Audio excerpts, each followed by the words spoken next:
परिचित अंश देखा गोटे दुईटी विषय आम से शिक्षा करवा लुक 19 पर्व एक पदर 10 पद अति परिचित अंश समस्ते मैंने जानी यक्षों विषय यक्ष जड़े बांगर व्यक्ति थे जड़े प्रधान करग्राही थे आ धनी लोक थे तीन पदरे लिखा जाए यीशु किए ताहा देखा से चेष्टा करते किंतु लोक मानकर भिड़ सकाशु से देखिपार न कारण से बांगर थे तीनोटी विषय मैंने चिंता कलु कौन से जड़े प्रधान करग्राही थे सरकार पाखे से काम करते धनी लोक थे पर्याप्त परिमाण में पाखे धन थिला किंतु गोटे कमी थिला जोटा को कहती हिंदी में खामी बोली कहुए कमी थिला कौन से बांगर थे किंतु एते सब पर देखा इच्छा थी क्या देखा इच्छा थी यीशु किए बहुत शुणी कारण यीशु विषय में से आगु शुणी विषय जानी से जानवा इच्छा कले किए से व्यक्ति जन देखुं कौन चिरीह गोटे देकी जाऊँगी जेहेतु से पटे जाऊँगी से चिंता कले कौन ना यीशु को देखा से चेष्टा करुले दौड़ी जाकि खाली चेष्टा कर रहीगले से कौन कले दौड़ी जाकि गोटे डिमिरी गछ उपर चढ़ीगले आई बाट देखिए यीशु जीवार था जानी से कौन कले मु तो बांगला लोक मान गहल देखिपारे नहीं से कौन कले से गछ उपर चढ़ी यीशु को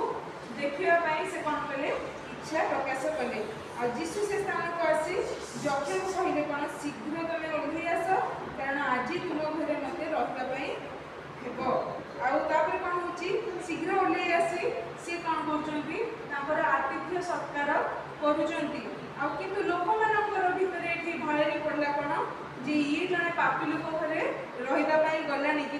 यक्ष ठिया हुए कहते कौन प्रभु देखु मो संपत्ति अधिक मु कौन करी दरिद्र मानक मु दान करुच्छे जदि अन्याय किसी नहीं थाए तेज मुझे 4 गुण फेरई देवी यीशु कहते कौन आज ये गृह परित्राण उपस्थित होती दुई 3टी विषय आम मैंने चिंता करवा प्रथम कथा हूँ यक्ष चेष्टा से चेष्टा करुले चेष्टा कर रही जाए जो मैंने चेष्टा करती सब विषय केवल ये प्रभु को विषय को जब छाड़ी अन्य विषय जब चिंता करवा पाठ पढ़ापी पाठ मन रोनी कि पाठ पढ़ापी जब आम चेष्टा करवा जिनस को मन रखापी आम चेष्टा करवा ताहले प्रभु साहाय्य करेंगे ऊर्ध्वर बुद्धि देवे तेज जाकि कार्य हो पार मन रहीपर ठीक से भाव में ये यक्ष कौन कले चेष्टा कले चेष्टा बल प्रभु कौन कले जापारे से अंतर्जामी परमेश्वर से जापार चेष्टा कर से रहीगले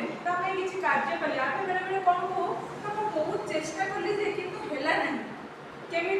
चेष्टा करें आम बसी पड़ू कौन आम मुहर खाली बहुत चेष्टा करूँ आम बसी पड़ी था ये आम यक्ष को जो देखा से कौन कर चेष्टा कर कार्य कर जाने कौन मु गेड़ा लोक देखिपारि नहीं किंतु मत देखार अच्छी यीशु से कौन कले गछ उपर जाकि चढ़िले से जेहेतु चेष्टा कर यीशु को देखा इच्छा कले यीशु मन कथा जापारे डाकिले यक्ष शीघ्र तल को ओह्लि आस जापारे कि ये लोकटीर मो प्रति इच्छा अच्छी मत देखा इच्छा अच्छी तेज आम मैंने चिंता करूँ आम जो कौन विषय हारी जाऊँ कि कौन विषय आम भावुँ अल्प समय पर मोर विफलता आगू आम चेष्टा करूँ गोटे जिन बार बार बार बार आम चेष्टा करूँ चेष्टा करके कार्य तेज प्रभु निश्चित भाव में आमको कौन करेंगे साहाय्यर हस्त बढ़ेबे आठी कौन कर यीशु केवल डाकी आनी ना जीवन में आशीर्वाद दे दौरान से दिन तार पाप सब क्षमा हो विषय देखिकिना यीशु कहते कौन ना मु तुम घर को जी आज तुम घर मत रहीबार अच्छी सी खुशी आतिथ्य से केवे भावी नथिले कि यीशु घर को जीवे बोली कहीं एत लोक गहली भितर सी कौटी लुचिकी देखा लोक केमी यीशु कौ भाया लोक देखा इच्छा किंतु यीशु कौन कर एत लोक गहली भितर केवल यक्ष को डाकी कहते कौन आज तुम घर मुझे रही तुम घर को रही से कौन कर आतिथ्य आतिथ्य कर सारा लोक मान भितर वाद बद आरंभ होते प्रभु निकट ଯେତେବେଳେ ଆମେ କୌଣସି ବିଷୟରେ ପ୍ରଭୁଙ୍କ ଉପରେ ଅନେକ ବିଶ୍ୱାସ କରି ଆମେ ଚେଷ୍ଟାର ସହ ଯେତେବେଳେ କାର୍ଯ୍ୟ କରୁ, ପାଖ ଆଖର ଲୋକମାନେ ସେମାନେ କ'ଣ କରନ୍ତି ନା ସେମାନେ ହଇରାଣ ହରକତ କରିବା ପାଇଁ ସବୁବେଳେ ଚେଷ୍ଟା କରନ୍ତି। କିନ୍ତୁ ସେଇ କଥାକୁ ଯଦି ଭ୍ରୂକ୍ଷେପ ନ କରି ଆମେ କ'ଣ କରିବା ଆଗେଇବା। ଯଦି ଲୋକମାନଙ୍କର କଥା ଶୁଣି ସେଦିନ ଯକ୍ଷ କହିଥାନ୍ତେ ଏମାନେ କ'ଣ ମୁଁ ଗୋଟେ ଧନୀ ଲୋକ, ଗୋଟେ କରଗ୍ରାହୀ, ମୁଁ ଗୋଟେ ସରକାରଙ୍କ ଅଣ୍ଡରରେ କାମ କରୁଛି, ଆଉ ଏମାନଙ୍କର କଥା ଶୁଣି ଯଦି ସେ ରହିଯାଇଥାନ୍ତେ ହୁଏତ କେବେ ବି ସେ ଯୀଶୁଙ୍କ ଠାରୁ ସେ ଆଶୀର୍ବାଦ ସେଦିନ ଯାହା ସେ ପାଇଥାନ୍ତେ ତାହା ପାଇପାରି ନଥାନ୍ତେ। ଲୋକଙ୍କର କଥାକୁ ଭ୍ରୂକ୍ଷେପ ନ କରି ଯୀଶୁ ଭ୍ରୂକ୍ଷେପ କଲେ ନାହିଁ, କି ଯକ୍ଷ ମଧ୍ୟ ଭ୍ରୂକ୍ଷେପ କଲେ ନାହିଁ। ଆଉ ଯକ୍ଷ ଠିଆ ହୋଇ ସେଠି କହୁଛନ୍ତି କ'ଣ, ପ୍ରଭୁ ଦେଖନ୍ତୁ ମୋ ସମ୍ପତ୍ତିର ମୁଁ ଅଧା କ'ଣ କରିବି ଦରିଦ୍ର ଲୋକମାନଙ୍କୁ ଦେଇଦେବି। କାରଣ ସେ ଜଣେ ଧନୀ ଲୋକ ଥିଲେ, ଆମେ ପ୍ରଥମରୁ ଶୁଣୁଛୁ ସେ ଜଣେ ଧନୀ ଲୋକ ଥିଲେ। ମୁଁ କ'ଣ ଧନୀ ଲୋକ, ତାଙ୍କର ଧନରୁ ସେ ଦେଇଦେଲେ ତାଙ୍କର ସରିଯିବ ନାହିଁ। ସେ କହିଲେ କ'ଣ ମୁଁ ଅଧା ଦେଇଦେବି, ଆଉ ଯଦି ଅନ୍ୟାୟରେ କାହାଠୁ କିଛି ନେଇଯାଇଥାଏ ତେବେ ତାକୁ ମୁଁ 4 ଗୁଣରେ ଫେରେଇ ଦେବି। ଯଦି ଆମେ ଦେଖିବା ଲୁକ 3 ଅଧ୍ୟାୟ 14 ପଦ, ସେଠି ଲେଖାଯାଇଛି ବଳରେ କି ଛଳରେ କାହାଠାରୁ ତୁମେ ହରଣ କର ନାହିଁ, ଧନ ହରଣ କର ନାହିଁ। ଯଦି ସୈନିକମାନେ ସେଠି କେତେ ଜଣ ଆସୁଛନ୍ତି ପଚାରୁଛନ୍ତି, ଆଉ ଯଦି 12 ପଦରେ ଦେଖିବା ସେଠି ଲେଖା ହେଉଛି କରଗ୍ରାହୀମାନେ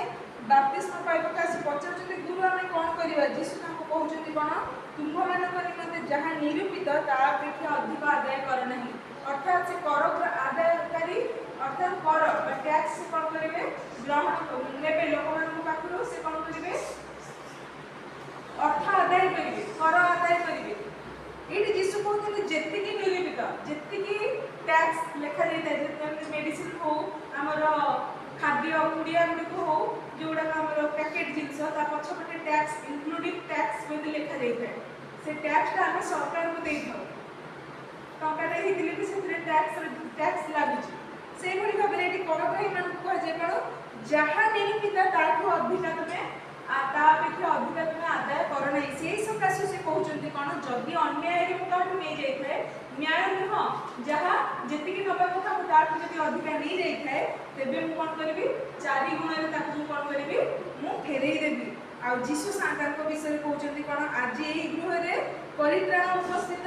ହୋଇଅଛି, କାରଣ ଏ ମଧ୍ୟ ଜଣେ ଅବ୍ରାହମଙ୍କର ସନ୍ତାନ। ଲୁକ 9 ଅଧ୍ୟାୟ 55 ପଦ ଯଦି ଆମେ ଦେଖିବା ସେଠି ଲେଖାଯାଉଛି କ'ଣ, ତାର ଶେଷାଂଶକୁ ମନୁଷ୍ୟପୁତ୍ର ମନୁଷ୍ୟମାନଙ୍କର ପ୍ରାଣ ବିନାଶ କରିବାକୁ ନ ଆସି ବରଂ ରକ୍ଷା କରିବାକୁ ଆସିଅଛନ୍ତି। ଅର୍ଥାତ୍ ପାପରୁ ତ୍ରାଣ କରିବା ପାଇଁ ଯୀଶୁ ଏ ଜଗତକୁ ଆସିଥିଲେ। ଆଉ ସେଇ ବିଷୟ ସେ ସେଠି ଲୋକମାନଙ୍କ ଆଗରେ କହୁଛନ୍ତି କ'ଣ, ଏଇ ଗୃହରେ ପରିତ୍ରାଣ ଉପସ୍ଥିତ ହୋଇଛି, କାହିଁକି ଏ ଜଣେ ମଧ୍ୟ ଅବ୍ରାହମଙ୍କର ଜଣେ ସନ୍ତାନ। ମୁଁ ଚାହେଁ ନାହିଁ ୟାର ପ୍ରାଣ ଚାଲିଯାଉ ପାପରେ। ସେଥିପାଇଁ 10 ପଦରେ ଲେଖାଯାଉଛି କ'ଣ,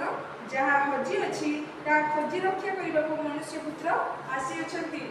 ପିତା ଈଶ୍ୱର ଜଗତକୁ ଯୀଶୁକୁ ପ୍ରେରଣ କଲେ କ'ଣ ପାଇଁ, ଯେ କେହି ତାଙ୍କଠାରେ ବିଶ୍ୱାସ କରିବ ସେ ବିନଷ୍ଟ ନ ହୋଇ ଅନନ୍ତ ଜୀବନ ପ୍ରାପ୍ତ ହେବ। ଆଉ କ'ଣ, ଯିଏ ଚେଷ୍ଟା କରିବ ଏଇଭଳି ଭାବରେ ଯକ୍ଷଙ୍କ ଭଳି ଚେଷ୍ଟା କରି ଉଦ୍ୟମ କରି ସେଇ ଅନୁସାରେ କାର୍ଯ୍ୟ କରିବ, ତାକୁ ପ୍ରଭୁ ସାହାଯ୍ୟର ହାତ ବଢ଼େଇବେ। ଯେ ପ୍ରକାର ପିତାର ଯେ ପ୍ରକାର ବୁଡ଼ି ଯାଉଥିବା ସମୟରେ ଯୀଶୁ କ'ଣ କଲେ, ସେ ହାତ ବଢ଼େଇ ତାକୁ ଟାଣି ଆଣିଲେ। ସେଇଭଳି ଭାବରେ କ'ଣ ନା ଇଏ କ'ଣ କରିଥିଲେ, ଜଗତର ପଥରେ ହଜି ଯାଇଥିଲେ, ଆଉ ଯୀଶୁ କ'ଣ କରିଥିଲେ, ତାଙ୍କୁ ରକ୍ଷା କରିବା ପାଇଁ ସେ କ'ଣ ଆସିଥିଲେ ବୋଲି ଏଠି ଲେଖାଯାଏ। ଯାହା ହଜି ଅଛି ତାହା ଖୋଜି ରକ୍ଷା କରିବା ପାଇଁ ଆସିଅଛନ୍ତି, କାରଣ ଈଶ୍ୱର ଜଗତକୁ ଆସିଥିଲେ ମନୁଷ୍ୟମାନଙ୍କର ପ୍ରାଣକୁ ବିନାଶ କରିବା ପାଇଁ ନୁହଁ, ବରଂ ତାକୁ ରକ୍ଷା କରିବା ପାଇଁ ସେ ଜଗତକୁ ଆସିଥିଲେ। ପ୍ରଭୁ ଏଇ ଅଳ୍ପ ଚିନ୍ତାରେ ଆମମାନଙ୍କୁ ଅନୁଗ୍ରହ ଆଶୀର୍ବାଦ ଦୟା କରନ୍ତୁ।